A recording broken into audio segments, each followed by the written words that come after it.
Grabe, kung maririnig nyo lang po ang nakita ng santong ito, hindi nyo na po tatratuhin ang buhay mo tulad ng dati. Isa po siyang santa, tahimik, mapagdasal at banal. At bago po siya mamatay, bigla siyang hinila ng Diyos sa isang pangitain na hindi po para takutin siya, kundi para gisingin ang buong mundo. Nakakita po siya ng purgatorio. Hindi po ito kwento, hindi po ito alamat, hindi po ito katang-isip. Isang tunay po na lugar ng awa ng katarungan. Isang lugar po na halos hindi kakayanin ng karaniwang tao ang makita ito. At ang nakita niya roon, kayang baguhin po ang buhay mo ngayon. Kayang baguhin ang pagturing mo sa kasalanan. Kayang baguhin ang pananaw mo sa kamatayan. Kayang baguhin ang pagtingin mo sa panalangin. Kung iniisip niyo pong maliit na bagay lamang ang kasalanan, pagkatapos po ng kwentong ito, naku po, siguradong magbabago pong isip niyo. Now, taong 1607, huling buwan na po ng buhay ni Saint Mary Magdalene de Pazzi. Naglalakad po siya sa convent garden kasama po ang mga madre nang bigla siyang mawalan ng ulirat, parang iniangat sa ibang dimensyon. Isang lugar po na hindi niya inaasahang makita, purgatorio. Doon po niya nakita ang mga kaluluwang umiiyak sa pananabik sa Diyos, mga kaluluwang nililinis na parang ginto sa apoy, mga paghihirap po na hindi tulad ng impyerno dahil puno po ng pag-asa. Pero kahit po may pag-asa, masakit, malalim, masidhi. At ang nakakagulat, ang pinakamagaan na paghihirap sa purgatorio ay mas mabigat pa rin kaysa sa pinakamahirap na sakit dito sa mundo. Ang pinakamagaan doon ay hindi mo raw kayang pagtitiisan, kahit po ilang segundo bilang tao. Sabi niya, kung alam lang ng tao ang pagdurusa sa purgatorio, iisa lang ang gagawin niya sa lupa. Magmahal, magpatawad, at umiwas sa kasalanan. Hindi po iisa ang purgatorio. May iba't ibang antas po ito, ayon po sa nakita ng santa. Una, mga kaunting kasalanan na binabaliwala sa buhay. Impatience, maliit na pagsisinungaling, tamad magdasal, pagiging malamig sa Diyos, hindi pag-amin ng maliit na pagkakamali. Mababa po ang antas pero masakit pa rin. Pangalawa, mga taong mabuti pero may lihim po na pagkabit sa lupa. Ang pride, attachments, hidden jealousy, coldness toward God, unforgiveness. Hindi po sila masama, pero kulang po ang pag-ibig nila. At sa langit po, puro ang pag-ibig. Pangatlo po dito, mga taong nagkulang sa tungkulin. Nanay, tatay na nagpabaya, pare, madre na naging malamig, katolikong hindi nagdasal para sa iba, mga taong tumanggap ng responsibilidad pero hindi tinupad. Ang paghihirap nila ay mas mabigat. Hindi po dahil galit ang Diyos, kundi dahil inibig sila ng malaki, pero kaunti po ang naging tugon. Pangapat po dito, ang matitinding kaso.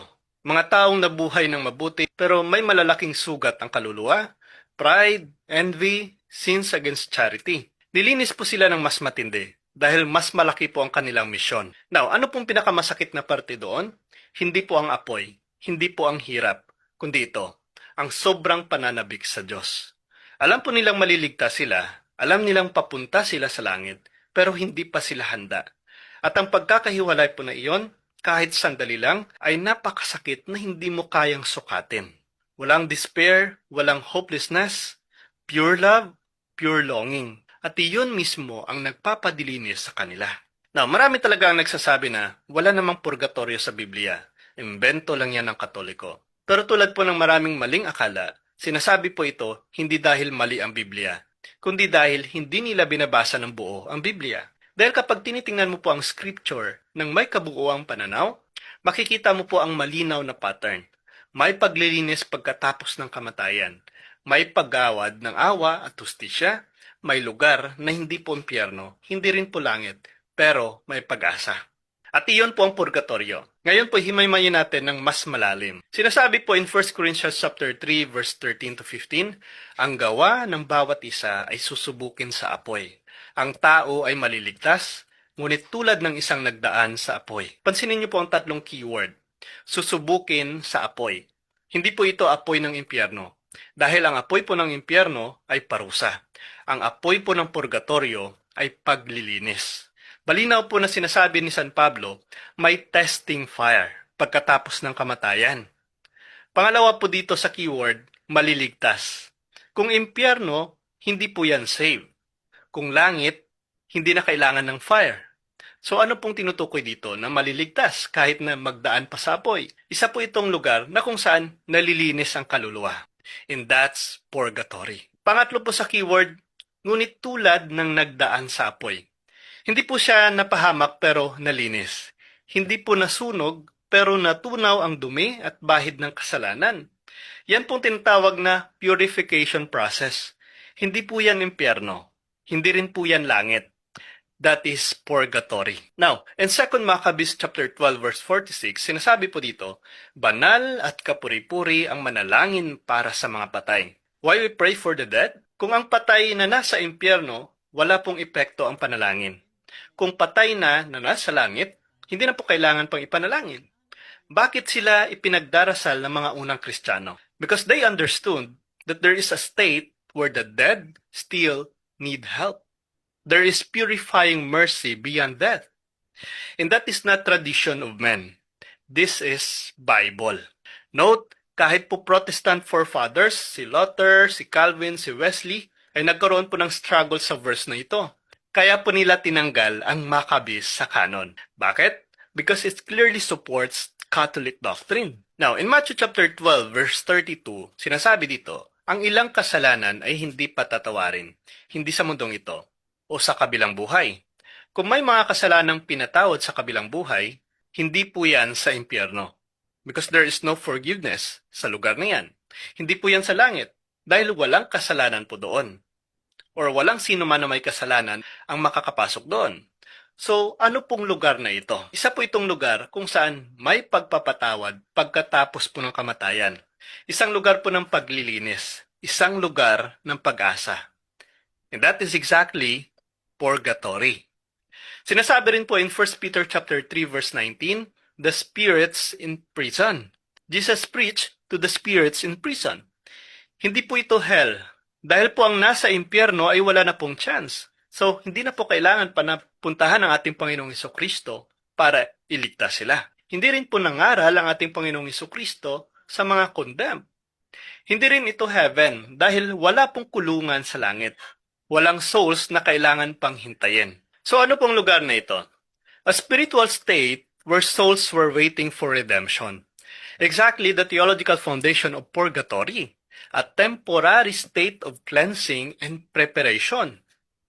Now, sinasabi rin po in Hebrews chapter 12 verse 14, without holiness, no one will see God. Ang tanong po natin dito, lahat ba ng namamatay ay perfect na agad? Of course not.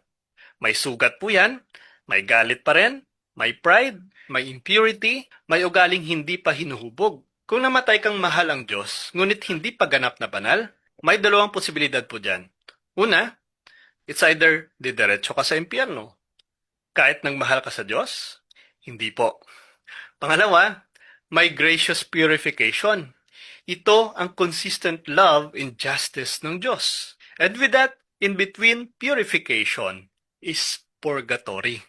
Maliwanag po yan. Now, marami po ang nagtatanong, kung mahal po tayo ng Diyos, bakit may purgatory pa? Ang sagot po ay simple lang at napakaganda. Dahil po ang pagmamahal ng Diyos ay perfect at pure. At sa langit, walang bahid po ng kasalanan. Walang pride, walang galit, walang selos, walang impurity. Kung mamamatay kang mahal ang Diyos pero may natitirang stain, hindi ka niya hatak agad sa langit nang hindi ka pahanda. Tulad nga po ng isang groom, ayaw po ng ating Panginoong Hesukristo na papasukin ka sa banquet nang may bahid pa na kasalanan. Gusto ka po niyang maging ganap na banal bago ka niya yakapin. Hindi po ito punishment. Ito po ay preparation. Ito po ay mercy. Hindi po pag-aabandona. Purgatory is love finishing its work in us. Now, ito pong sinasabi ng Santa na parang martilyo po na dapat tumama talaga sa puso.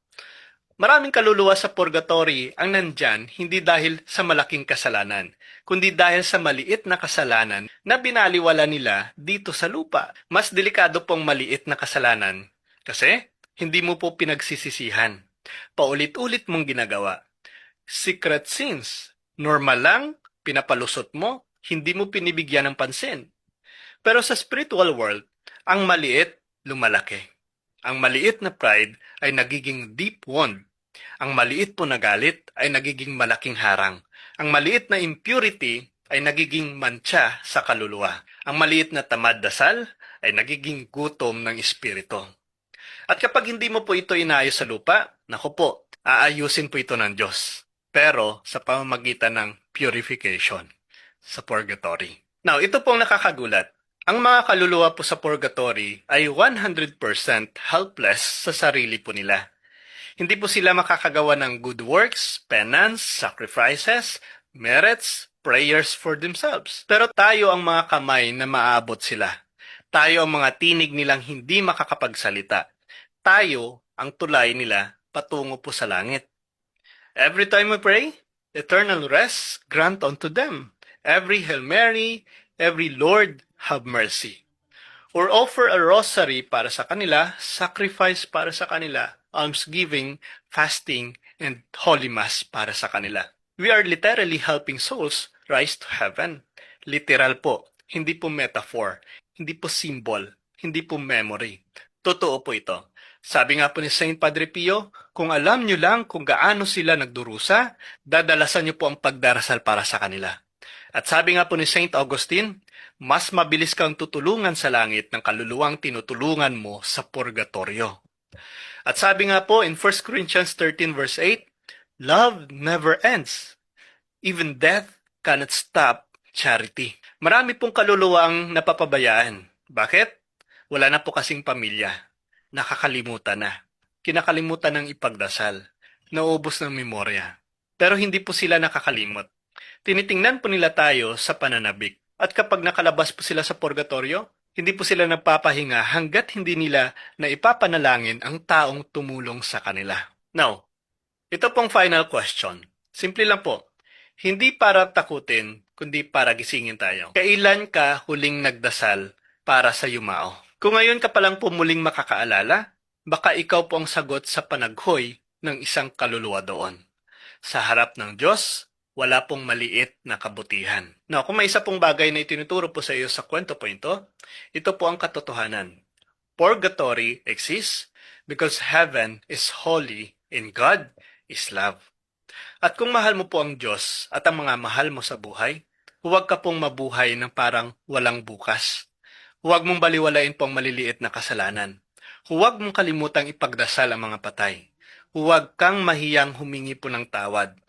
Huwag mong sayangin ang oras mo dito sa lupa.